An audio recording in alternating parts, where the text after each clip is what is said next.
আসসালামু আলাইকুম। আমি মাহমুদুল ইসলাম। আজকে আপনাদের সাথে যে বিষয়টি নিয়ে কথা বলবো, বিষয়টি হচ্ছে ক্রেতার সামনে নিজেকে গ্রহণযোগ্য করে তোলার কৌশল।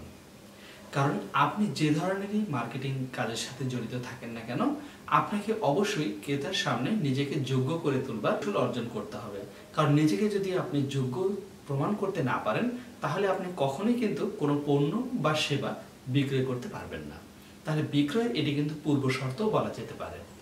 তাহলে এই শর্তগুলি কিন্তু অনেক বেশি কঠিন না এবং কৌশলটি খুবই সহজ। কৌশলটি আছে আপনার হাতের কাছে, কিন্তু না জানবার কারণে অনেক কঠিন মনে হতে পারে।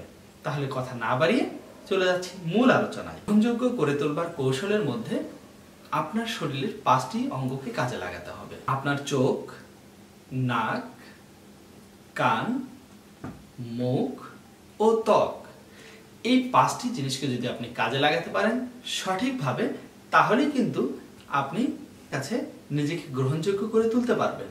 সেটি কিভাবে?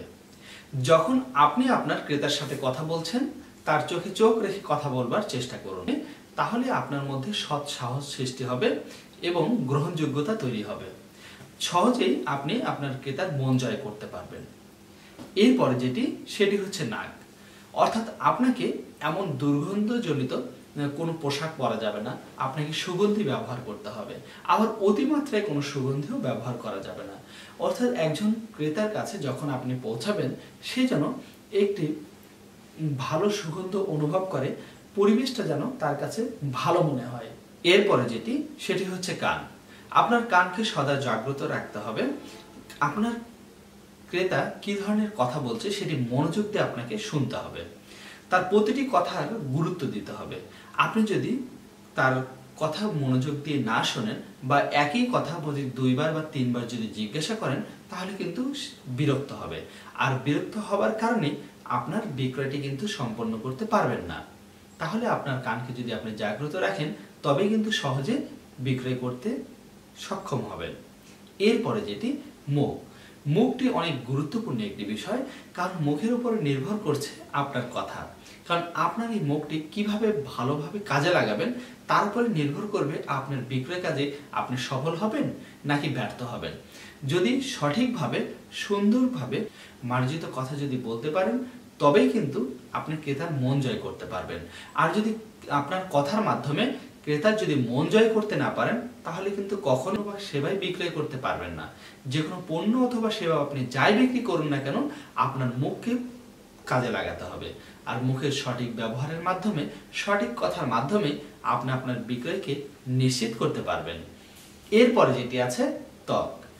আমরা দেখেন আমাদের শরীরের 95 ভাগ অংশ জুড়ে আছে আমাদের পোশাক, আর 5 ভাগ অংশ শুধুমাত্র আমাদের ত্বকটি দেখা যাচ্ছে। আমাদের এই 5 ভাগ যে ত্বক আছে, এটি আমরা চাইলেও কিন্তু পরিবর্তন করতে পারবো না।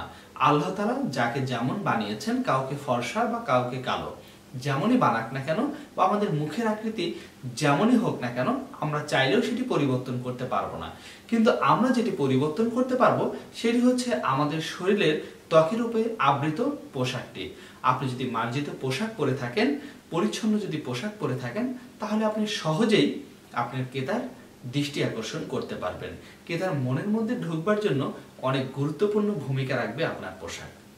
তাহলে আপনার ত্বককে আবৃত করুন সুন্দর এবং মার্জিত পোশাক দিয়ে। জিনিসের যদি সঠিক ব্যবহার করতে পারেন, তাহলে আপনি খুব সহজেই যে কোনো মার্কেটিংয়ে সফল হবেন, এতে কোনোই সন্দেহ নেই।